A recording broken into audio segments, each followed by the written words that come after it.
우리를 무너뜨리는 것, 바로 실패죠.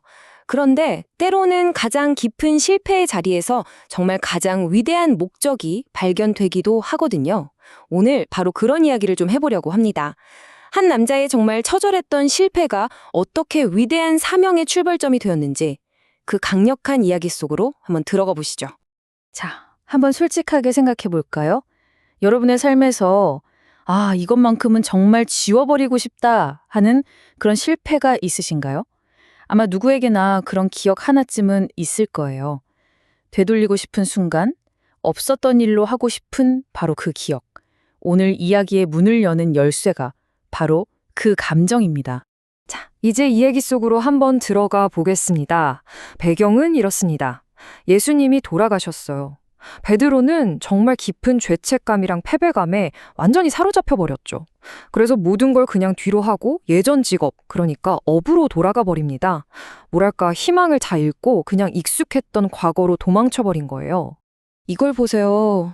정말 가슴 아픈 대비 아닌가요? 왼쪽은 약속입니다. 주님, 다른 사람은 다 버려도 저는 목술까지 버리겠습니다. 이렇게 호언장담했었죠. 그런데 현실은요. 차가운 새벽 공기 속에서 뱉어낼 3번의 부인. 나는 그 사람을 모른다. 이걸로 끝이었어요. 그의 자존심, 용기, 믿음, 모든 게 그냥 산산조각 나버린 순간입니다. 결국 자기가 모든 걸 버리고 예수를 따랐던 바로 그 시작점, 그 갈릴리 바다로 돌아온 거예요. 그런데 상황은 더 나빠졌어요. 밤새도록 그물을 던졌는데 허탕이었습니다. 고기 한 마리도 못 잡은 거죠. 이건 그냥 물고기를 못 잡았다 이런 단순한 실패가 아니에요. 그의 영혼처럼 그의 삶 전체가 텅 비어버렸다는 걸 보여주는 하나의 상징 같은 거였죠.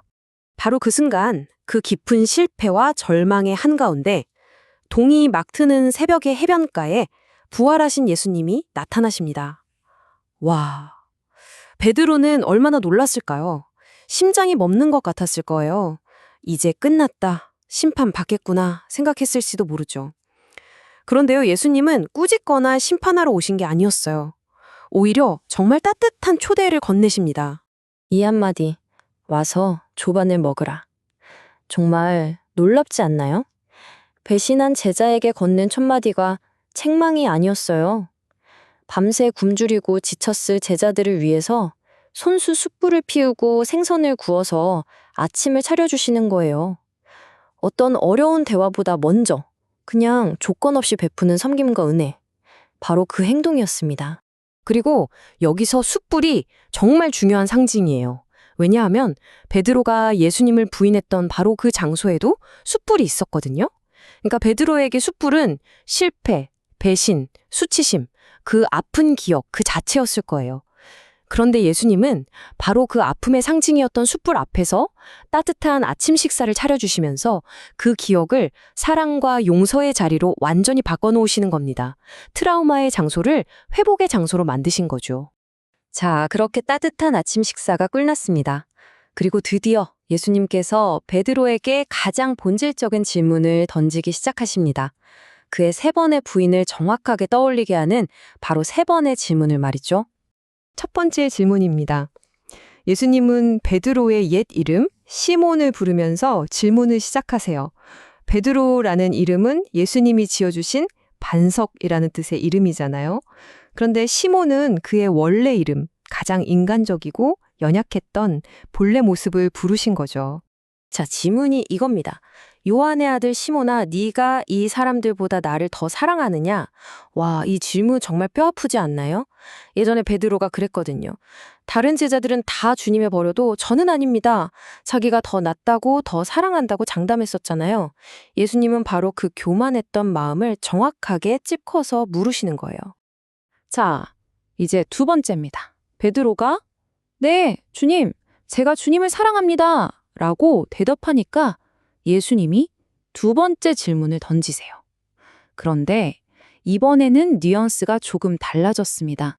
혹시 눈치채셨나요? 이 사람들보다 라는 비교의 말이 싹 사라졌어요. 이제 더 이상 다른 사람과 비교하는 건 중요하지 않다는 거죠. 오직 예수님과 베드로, 딱 두 사람 사이의 관계, 그 사랑이 진짜인지 그것만이 남은 겁니다. 그리고 세 번째 질문이 이어집니다. 성경을 보면 이때 베드로가 근심했다고 나와요. 똑같은 질문이 3번 반복되니까 그의 머릿속에 뭐가 떠올랐을까요?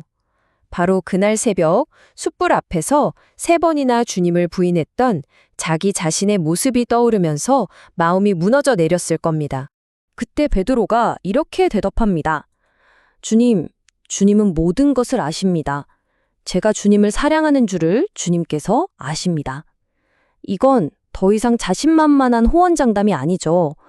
제 자신은 믿을 수 없지만 제 마음의 진심만큼은 주님이 알아주시지 않습니까? 라는 완전한 항복의 고백이에요. 자신의 의지가 아니라 모든 걸 아시는 주님께 자기 마음을 온전히 맡겨버리는 바로 그 순간입니다. 그리고 바로 이 순간, 이 깨지고 겸손해진 사랑의 고백이 베드로의 새로운 인생을 여는 마스터키가 됩니다. 자, 이 구조를 보세요. 이게 핵심입니다. 1단계, 내가 주님을 사랑합니다. 라는 고백이 있죠. 그랬더니 2단계, 예수님이 내 양을 먹이라고 사명을 주십니다. 그리고 마지막 3단계, 나를 따르라고 다시 불러주세요. 놀라운 건 예수님이 베드로의 능력이나 스펙을 묻지 않으셨다는 거예요.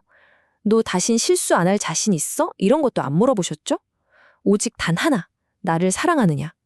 바로 그 사랑의 고백이 새로운 사명을 위한 유일한 조건이었습니다. 여러분, 바로 이 부분이 이 이야기의 심장입니다.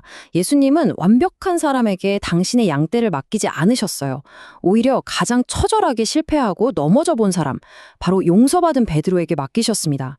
왜 그랬을까요? 한번 생각해 보세요. 자신의 연약함 때문에 펑펑 울어본 사람만이 다른 사람의 눈물을 진심으로 닦아줄 수 있지 않을까요? 용서라는 게 얼마나 큰 은혜인지 뼈저리게 체험한 사람만이 다른 사람을 진짜로 품어줄 수 있는 거니까요. 자, 그럼 이제 이 이야기가 오늘을 살아가는 우리에게 던지는 메시지는 뭘까요? 베드로의 이야기는 그냥 2000년 전의 오래된 기록이 아니에요. 이건 우리 모두의 삶에 적용되는 정말 강력한 원리입니다. 베드로의 이야기가 바로 당신에게 중요한 이유가 여기에 있습니다. 첫째, 여러분의 과거 실패가 여러분의 미래를 결정짓지 않는다는 겁니다. 둘째, 은혜는요, 우리가 잘해서 받는 보상이 아니라 우리가 무너졌을 때 주어지는 선물이라는 거예요. 그리고 셋째, 바로 그 용서받은 경험이 다른 사람을 도울 수 있는 진짜 힘이 됩니다. 마지막으로 여러분의 가장 큰 약점이라고 생각했던 것이 오히려 가장 큰 강점이 될 수 있다는 거죠. 베드로의 가장 큰 수치였던 그 3번의 부인이 나중에 3번의 위대한 사명으로 이어진 것처럼 말이에요. 자, 이제 맨 처음 드렸던 질문으로 돌아가 보려고 합니다. 여러분이 그토록 지워버리고 싶었던 바로 그 실패의 기억. 어쩌면 그것이 여러분의 미래를 위한 가장 단단한 반석, 가장 튼튼한 주춧돌이 될 수 있다면 어떨까요? 여러분의 그 실패가 어떻게 새로운 사명과 목적으로 변화될 수 있을지 오늘 한번 깊이 생각해보는 시간이 되셨으면 좋겠습니다.